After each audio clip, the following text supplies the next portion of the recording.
Bonjour.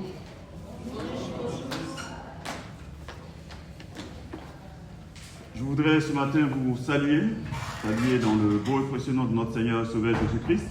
Pour ceux qui nous visitent pour la première fois, je suis Narcisse Hypothé, je suis membre du conseil de l'église de Paris-Bourg-Grenelle avec France, Eric et Mafio qui sont là. Et nous sommes vraiment reconnaissants pour la grâce que le Seigneur nous fait de tous les dimanches avoir de nouvelles personnes qui visitent notre église. Soyez les bienvenus et nous sommes heureux parce que nous sommes frères et sœurs en Jésus-Christ. Le texte que nous voulons partager ce matin, c'est 1 Corinthiens, chapitre 6, versets 1 à 11. 1 Corinthiens 6, 1 à 11. Je vais lire en fait quelques versets et puis nous en ferons une étude pour voir ce que le Seigneur veut nous apprendre au travers de ces versets. Lorsque l'un de vous est indifférent avec un frère ou une sœur, comment ose-t-il le citer en justice devant des juges incroyants, au lieu de recourir à l'arbitrage des membres du peuple saint? Ignorez-vous que ceux-ci auront un jour à juger le monde? Si donc vous êtes destinés à être des juges du monde, seriez-vous incapables de vous prononcer sur des questions bien moins importantes? Ne sachez-vous pas que nous jugerons même les anges et nous serions incompétents pour les affaires de la vie présente? Or, si vous avez des litiges au sujet des affaires de la vie courante, vous prenez comme juge des gens qui ne comptent pour rien dans l'Église. Je le dis à votre honte, il n'y a vraiment pas un seul homme sage parmi vous qui puisse servir d'arbitre entre ses frères.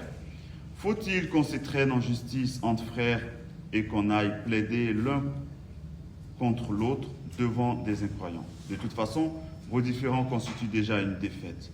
Pourquoi ne souffrez-vous pas plutôt l'injustice? Pourquoi ne consentez-vous pas plutôt à vous laisser dépouiller? Mais non, c'est au contraire vous qui commettez des injustices et dépouillez les autres, et ce sont vos frères et sœurs que vous traitez ainsi.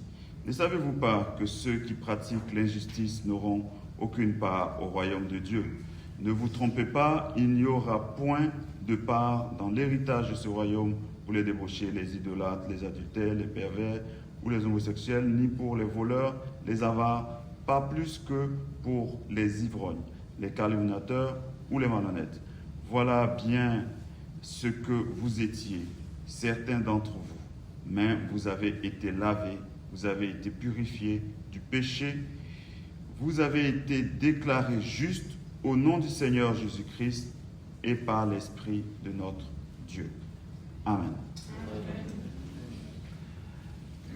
Lorsque nous lisons ce passage, nous devons faire effectivement attention à ne pas lui faire dire ce qu'il ne dit pas. Je voudrais être clair en fait sur cela. Paul n'est pas en train d'enseigner qu'il faut cacher les crimes, les abus, les violences ou les comportements répréhensibles par la loi. Lorsqu'il y a des abus sur des personnes, des violences, des agressions, des détournements ou tout autre acte relevant de la justice civile ou pénale, les autorités compétentes doivent être saisies. Les Écritures elles-mêmes nous encouragent, reconnaissent en fait le rôle des autorités établies pour punir ces actions. Voilà. Le sujet de Paul est tout autre. Le sujet dont nous parlons ici est tout autre. Donc, il est important effectivement que nous comprenions de quoi il s'agit. Pour comprendre ce texte, il faut revenir en fait au contexte de l'église de Corinthe. Le problème de Corinthe, qui était exposé publiquement, c'est différent.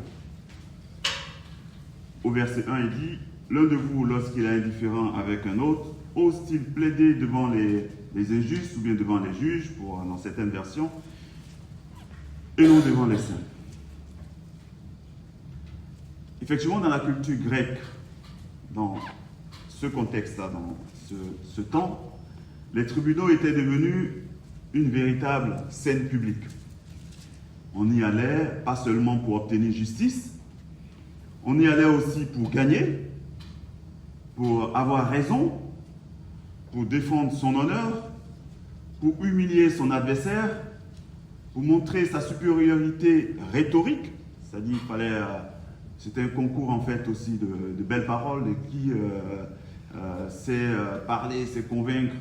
Et les procès étaient parfois des spectacles.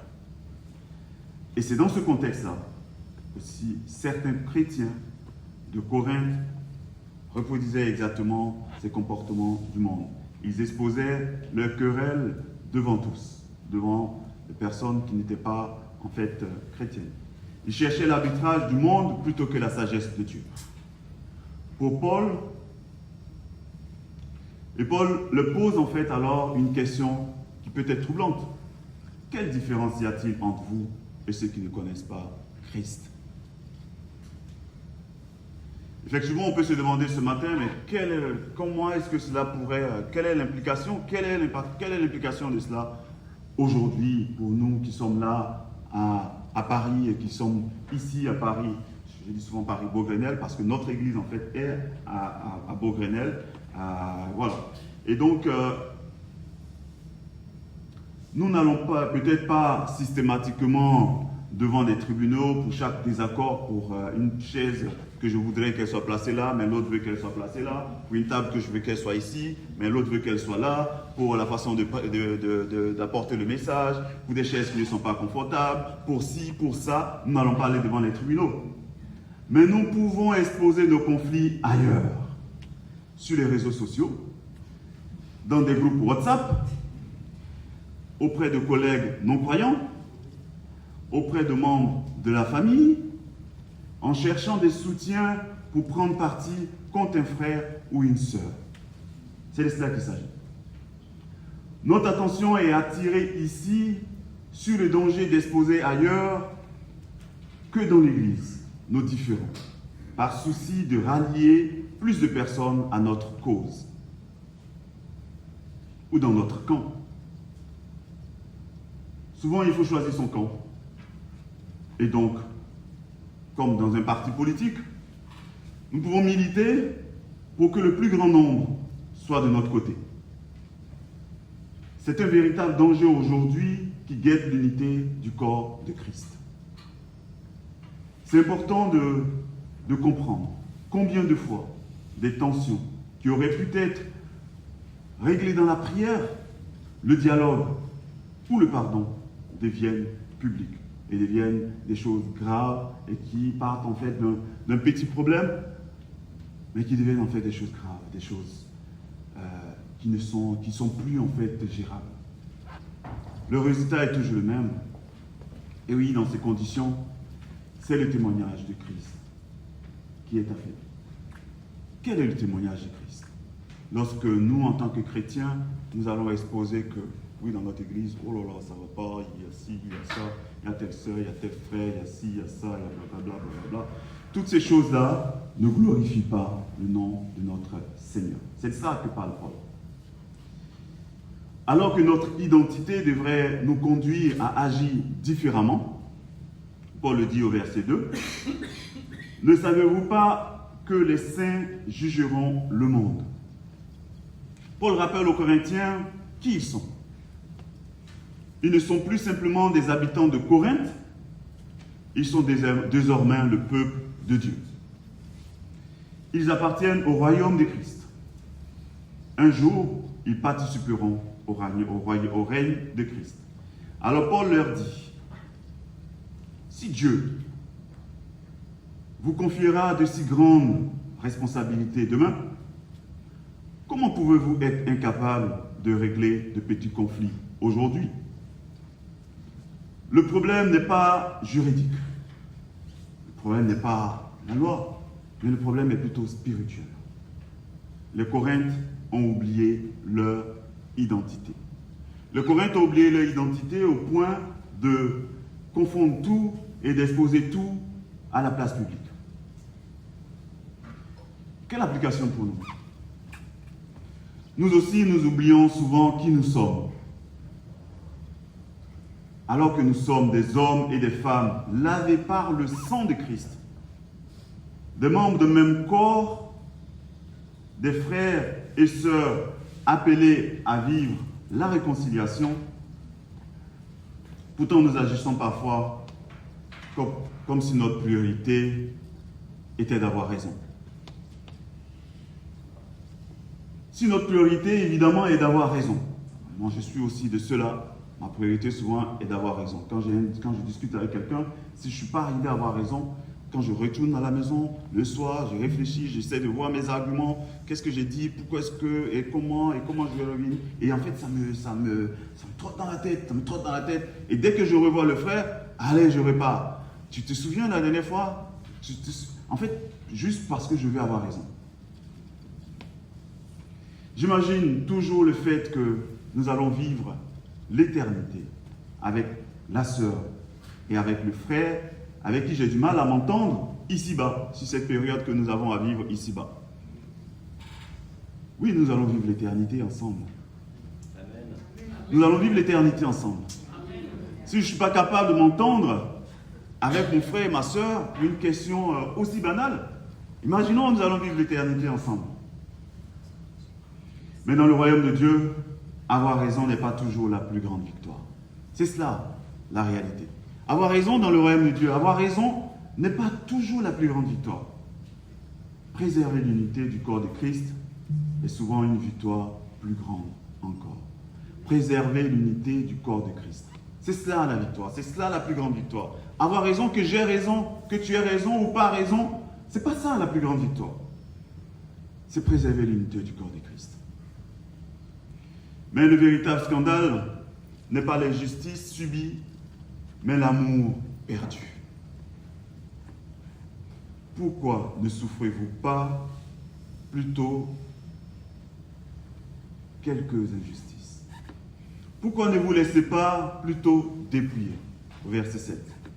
Cette parole de Paul nous choque, peut nous choquer. Pourquoi j'accepterais une injustice? Pourquoi je dois me laisser dépouiller? Mais non, je veux avoir raison. Et j'ai raison. Cette parole de Paul peut nous choquer ou choque.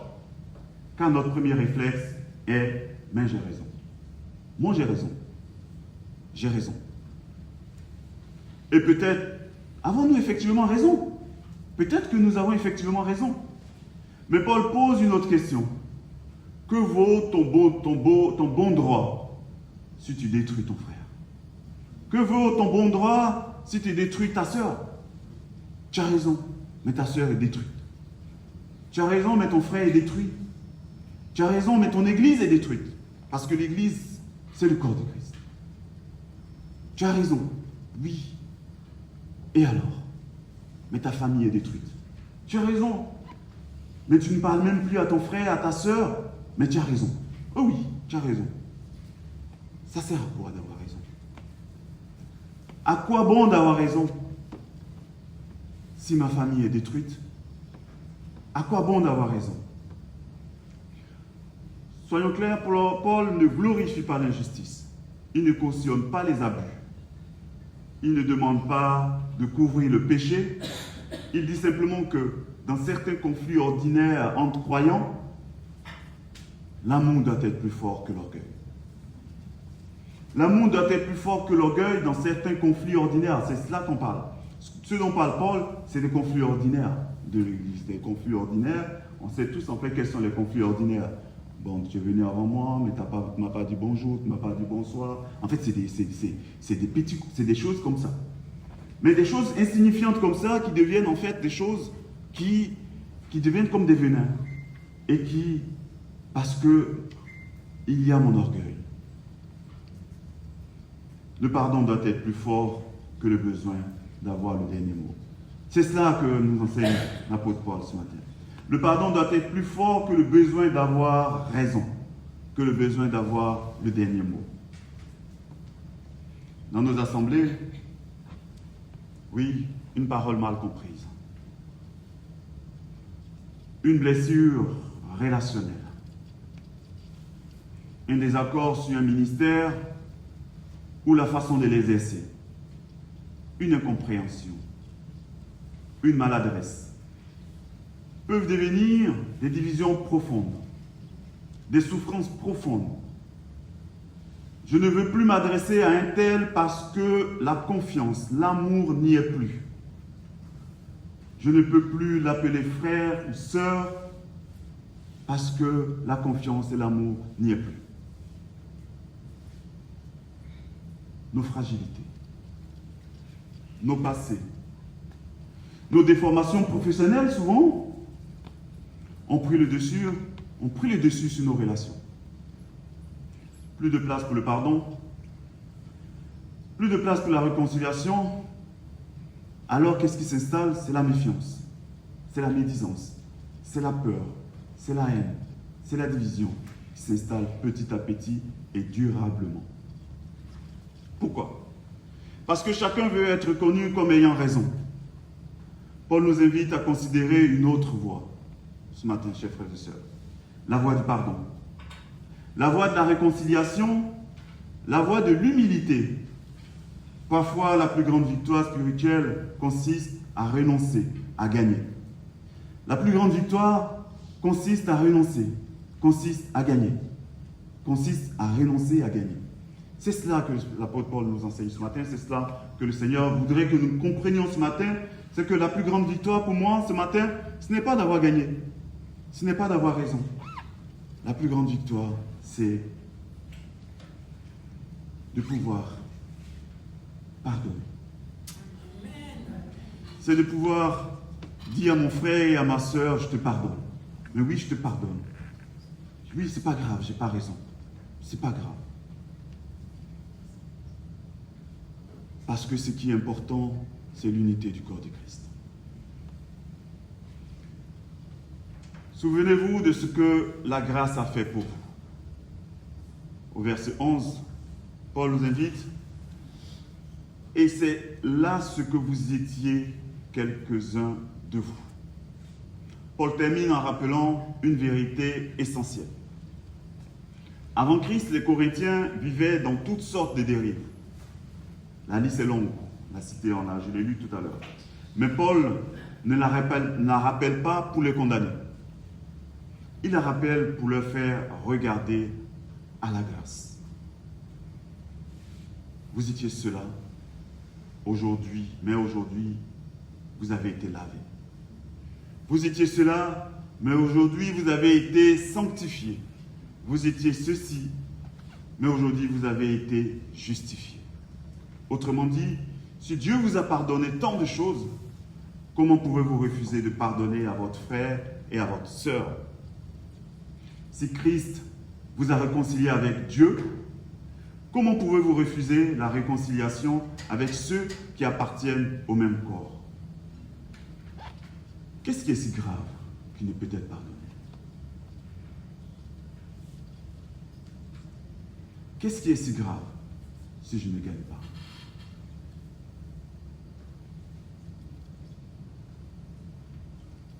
Dans notre contexte moderne, ce texte pourrait se traduire ainsi. Avant d'exposer publiquement un frère ou une sœur, aie cherché à lui parler directement. Aie cherché à comprendre. Ai-je prié? Aie cherché la réconciliation. Ai-je sollicité un médiateur sage, quelqu'un dans l'Église?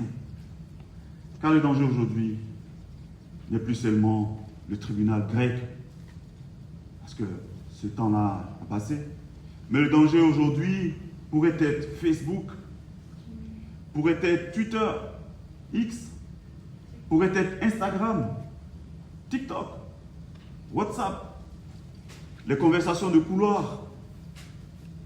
Nous pouvons facilement exposer les différends de l'Église devant le monde. Il suffit juste de tweeter quelque chose ou il suffit juste d'envoyer un petit message sur un groupe WhatsApp et boum. Et lorsque cela arrive, le monde ne voit plus le Christ. Il voit seulement des hommes et des femmes qui se comportent comme lui. Pour conclure, Paul nous enseigne une vérité fondamentale.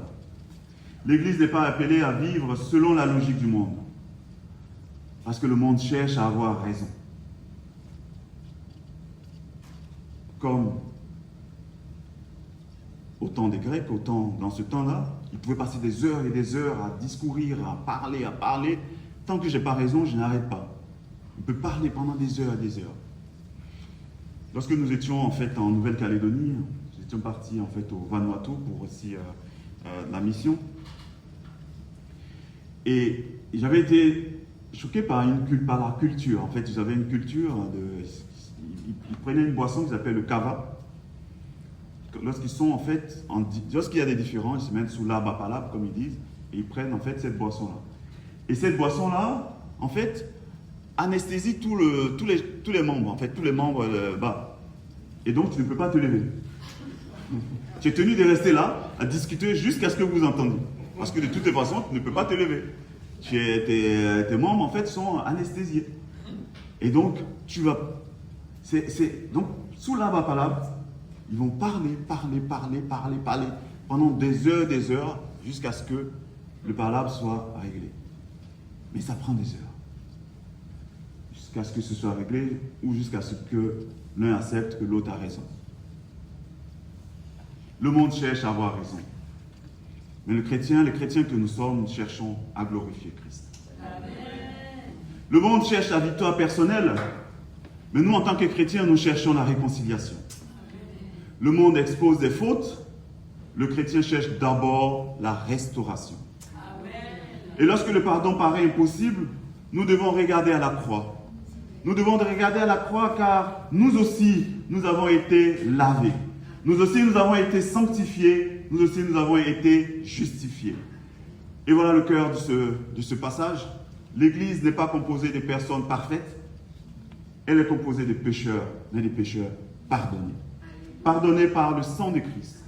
Et les pécheurs pardonnés doivent comprendre, doivent apprendre à pardonner. C'est cela le sens de ce message. L'Église est composée de pécheurs pardonnés.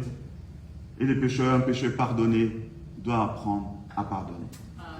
Ce texte ne nous enseigne pas à cacher le péché ou à couvrir les crimes. Lorsqu'il y a abus, violence, agression, fraude, infraction à la loi, les autorités doivent être saisies.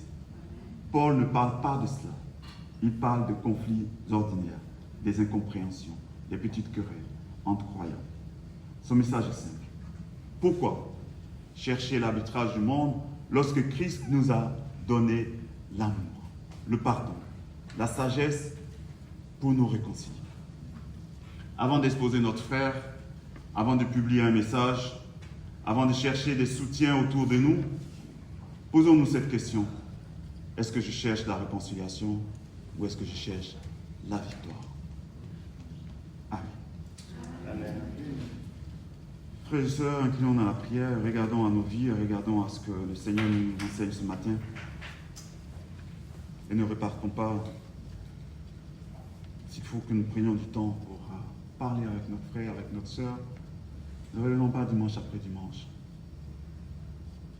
avec des choses sur le cœur, parce que nous allons vivre avec ce frère auquel nous pensons maintenant, à la sœur à laquelle nous pensons maintenant, pour l'éternité. Que vaut le fait que j'ai raison? Seigneur, je te demande pardon parce que j'ai toujours voulu avoir raison. Parce que je cherche à avoir raison. Dans mes paroles, dans mes actes, dans ce que je fais. Parce que je suis content lorsque j'ai raison. Mais même si mon frère en face, ma soeur en face est détruit, ce qui importe pour moi, c'est d'avoir raison. Je demande pardon, Seigneur. Donne-moi un cœur nouveau. Un cœur qui cherche plutôt la réconciliation. Un cœur qui cherche à vivre en harmonie, à vivre dans la paix avec les uns et les autres.